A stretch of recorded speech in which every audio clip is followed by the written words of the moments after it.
Hey everybody, my name is Scott Colby. Welcome to The Grateful Entrepreneur, an online summit all about growing your business with gratitude. Now during the summit, I'm going to be interviewing entrepreneurs, leaders, and authors about the power of gratitude, appreciation, giving, and customer experience to help you grow your business. Today, my special guest is Dr. Paul White. Now, Paul's a psychologist, author, speaker, and consultant who makes work relationships work. He's written articles for and been interviewed by Bloomberg's Business Week, CNN, Fortune.com, Entrepreneur.com, Fast Company, FoxBusiness.com, Huffington Post Live, U.S. News and World Report, and Yahoo Finance, and others. He's a co-author of the 5 Languages of Appreciation in the Workplace, which I have right here. It's a great book. I loved it. And along, he's also a co-author of The Vibrant Workplace. You can learn more about what Dr. Paul is up to over at appreciationatwork.com. Dr. Paul, how are you today? Thanks for being here. Well, thanks, Scott. Thanks for having me. Yeah, you're welcome. And, when I was first trying to research, gratitude and appreciation in the workplace, I was really fascinated because, first of all, I didn't know this book existed until I looked it up. And, a lot of us are familiar with the 5 love languages. And here we go, it's the 5 languages of appreciation in the workplace. And as I dug into it, I got really fascinated by this because I left my job way back before I started my own business because I didn't feel appreciated by my colleagues or my supervisors. And it was a bad feeling. And lo and behold, I thought it might just be me. And then when I read the book, there's a lot of research and it's happening to a lot of people. So first of all, I want to understand a little bit more. We're a lot of us are familiar with the 5 love languages. Why did you decide to write 5 languages of appreciation in the workplace? And what are some of those statistics of people not feeling appreciated? Right. Well, Scott, I am a psychologist, and my wife and I had been going through the 5 love languages personally and found it really helpful. And at the same time, I was consulting with family-owned businesses. I grew up in a family-owned business and have been introduced by business leaders and sort of dealing with business succession issues, but dealing with the family and relational issues. And I was dealing with a company in North Carolina, and I went to the senior owner, the patriarch, and said, how are things going as far as the transition? He says, it's going great. My son's stepping up. I think it's going to work. I walk across the hall, ask the son the same question. He says, this is a disaster. It's never going to work. I can't ever please my dad. And so it just seemed like, they were not connecting. And so I actually pursued Dr. Chapman for a year and then got with him and sort of pitched the idea and started out with the idea of our online assessment tool, the Motivating by Appreciation Inventory, and then built some training materials and resources from that, and then started using them, and then the book flowed from that. So that's sort of how that happened. And, the 5 languages of appreciation are the same in name as the 5 love languages, but they look different in day-to-day life just because of the setting and the types of relationships. That's awesome. And isn't it true in kind of the research that you've done, most people, when they leave a job, it's not because they want more pay or maybe another reason. It's because what I felt, right? Yeah, you were right on the money. And in fact, I just finished doing an update. We're going to have a new version of the 5 languages of appreciation in January of 19. And the research is just at this point almost overwhelming. I mean, 79% of the people who leave a job voluntarily cite a lack of appreciation as one of the major reasons that they leave. And even though now we have at least 90% of the companies and organizations in the U.S. have some form of employee recognition program, employee engagement is static and going down just a little bit. And 65% of workers have reported that they haven't received any recognition for doing a good job in the past year.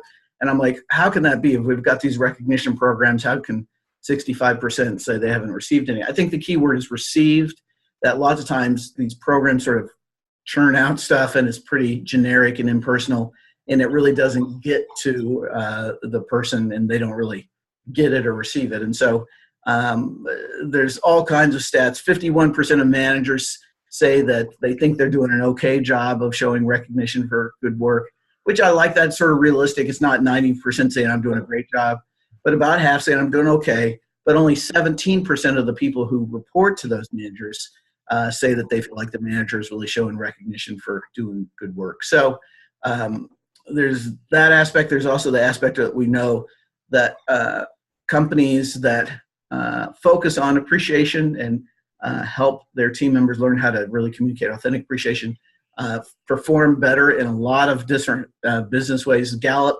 the organization, they interviewed over 1 million people worldwide and identified what are the key factors that contribute to employee engagement. And communicating appreciation is number 4 on that list. And so huge issue. And we know employee engagement, reduces staff turnover, reduces tardiness, reduces conflict within the workplace, increases productivity, increases customer satisfaction rating. So it's a big difference. And the people and the companies that are doing it well are earning a lot more money than their competitors who aren't doing it well. And so it's a differentiator in the marketplace. Yeah, and I love that you brought that up because, we've got a lot of entrepreneurs and business owners watching this interview, and they might think like, all right, how is appreciation going to help my bottom line?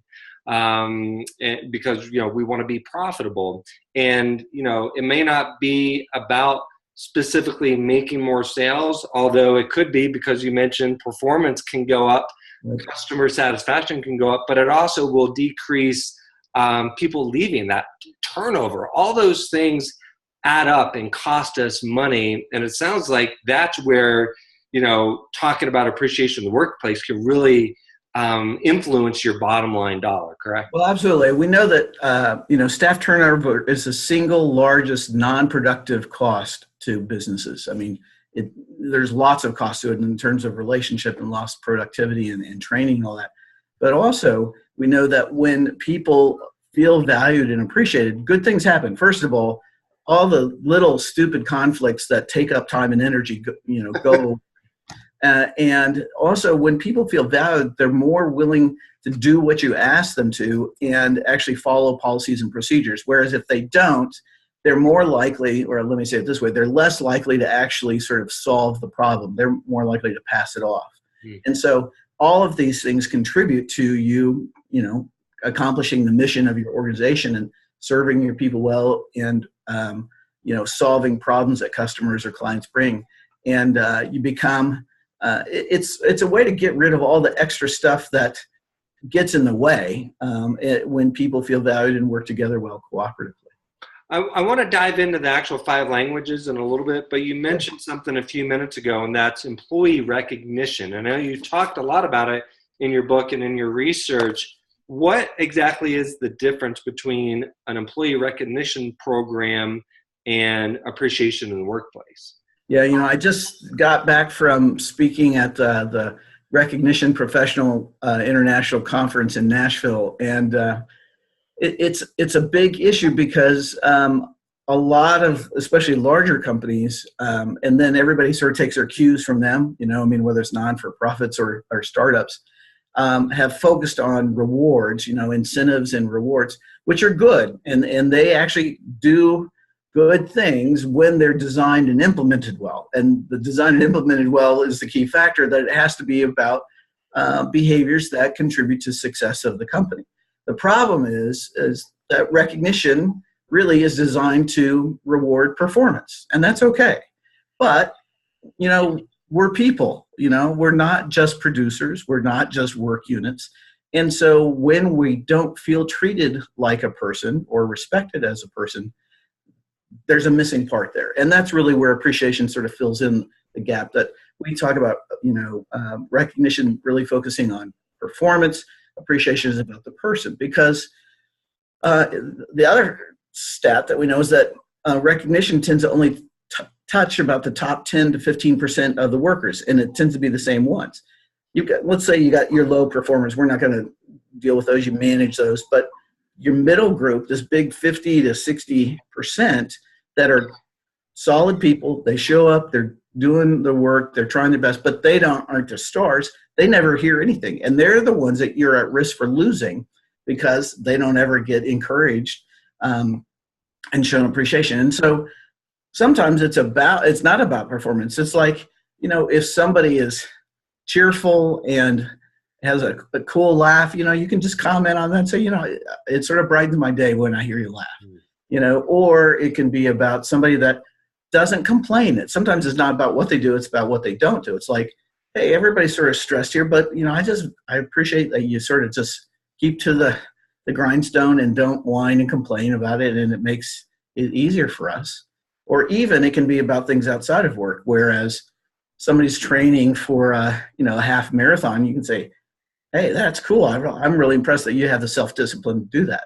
So it doesn't have to be about work-related stuff. We want to be valued as a person. Yeah, sometimes it's about work, but lots of times it's not. Yeah, I love that. I've been talking a lot about having a business based around relationships, and that we are people and we're human, and we want to be treated that way. And we don't want to be treated as a number. We want to feel valued.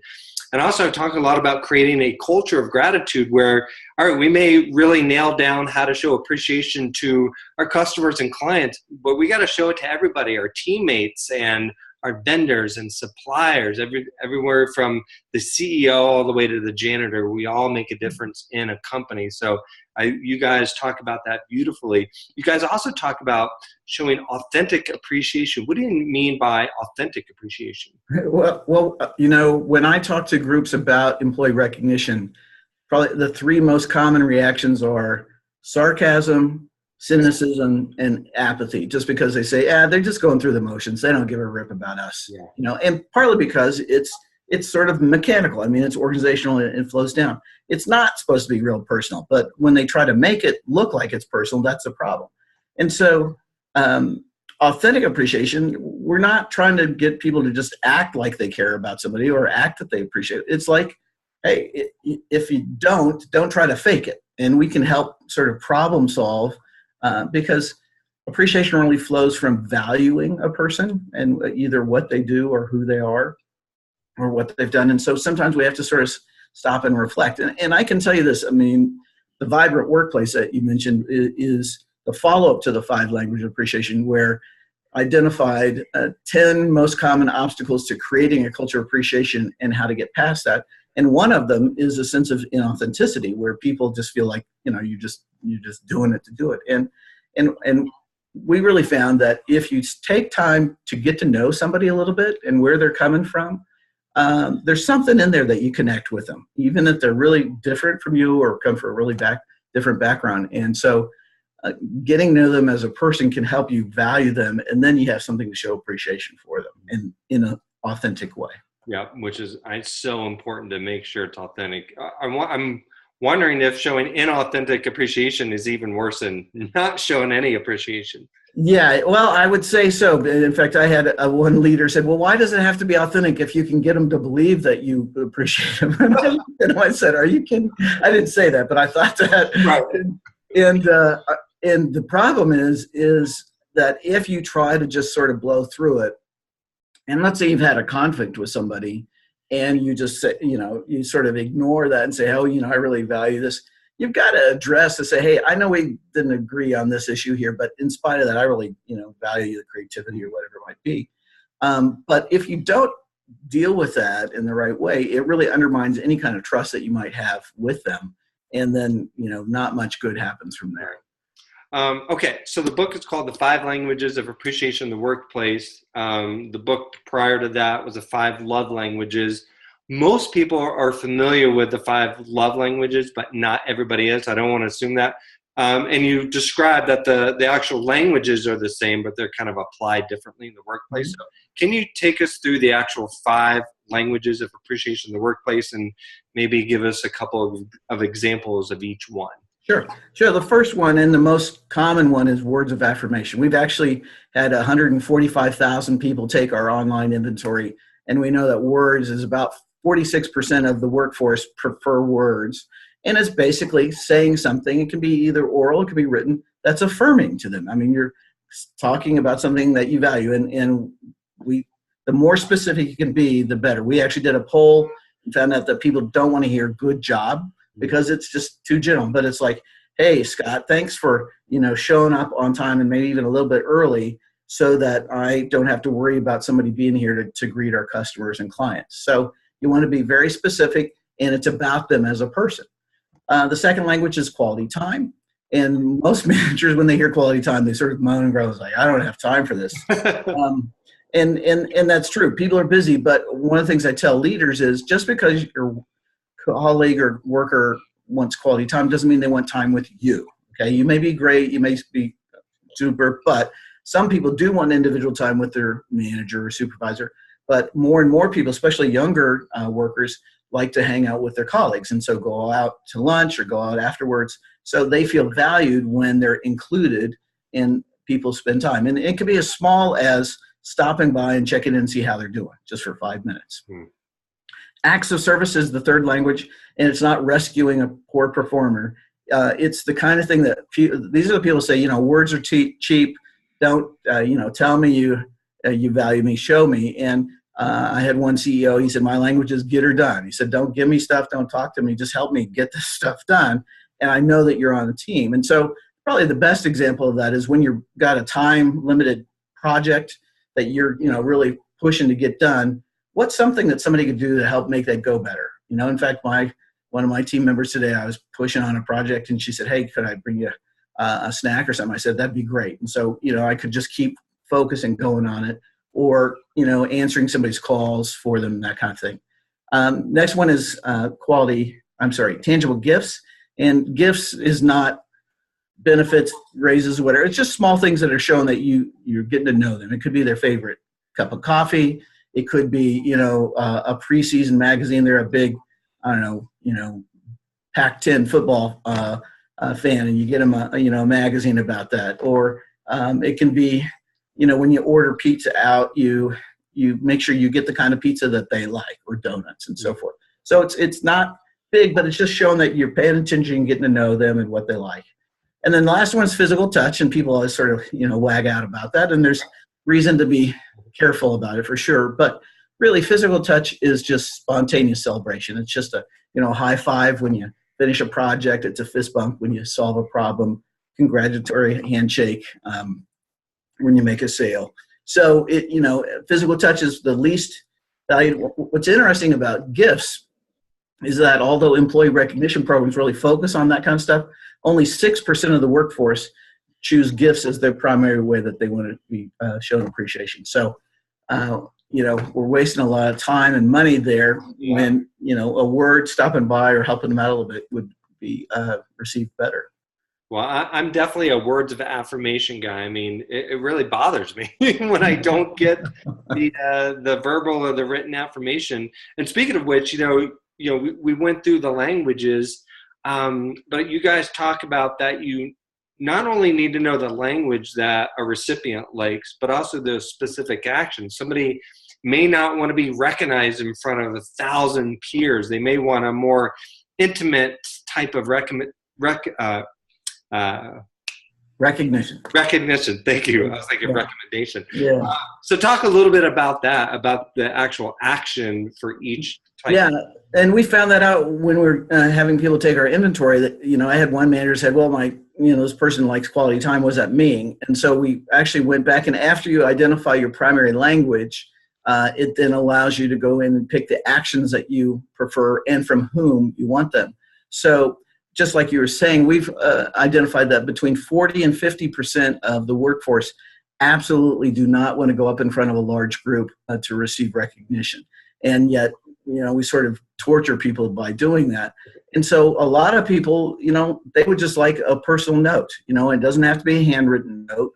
It's just an email or a little sticky on their desk and say, hey, great job on a project that you finished up for us. So it is really more about making sure that you find out the specific actions. Otherwise, you sort of miss the target versus in trying to do the same thing for everybody just doesn't work. And so actually a code for the inventory comes in the book, but you can also buy just codes for your group to take, because there are a lot of people that don't want to read the book, and that's fine.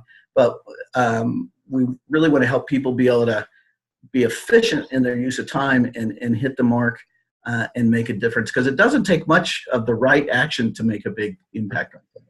What, I assume there's a lot of people that just aren't used to giving appreciation, especially since we know the statistics, right? Most people don't feel appreciated at work. So what's an easy way to start if you're not used to giving appreciation in the workplace? Yeah, the easiest place is to start with words, because we know that you're going to have at least a 50% about chance of hitting the mark. Do it privately. Be real specific. People like to hear their name, and if you write it, spell their name right, because that's important. And be real specific about what they do and what they value that you value. But the biggest issue is to start somewhere with somebody, okay? Because if you wait for the perfect conditions, it rarely happens. An easy way to start is somebody that you work with day to day. That it's easy to figure out what they do. And in fact, I encourage people to say, think about the person that if they didn't do what they do, your daily life would be a lot tougher. You better make sure that they know that you value that. Otherwise, they might be at risk for leaving, and then your life becomes harder. So start with those people that serve you and make a life good for you. Just jot them a note or say a little brief something to them privately, and that's the best way to start. And then from there, I would really encourage people to get the book or take the inventory so they can start to find out the kinds of actions that each of the team members want. Otherwise, you wind up wasting a lot of time and energy doing stuff that people don't really care about, and we don't want to do that, obviously. And also, Paul, the boss or the leader, the CEO, it's not just about them giving appreciation to their employees. The employees Absolutely. Give it to each other. The employees give it to the boss. I think there's a whole synergy at work there.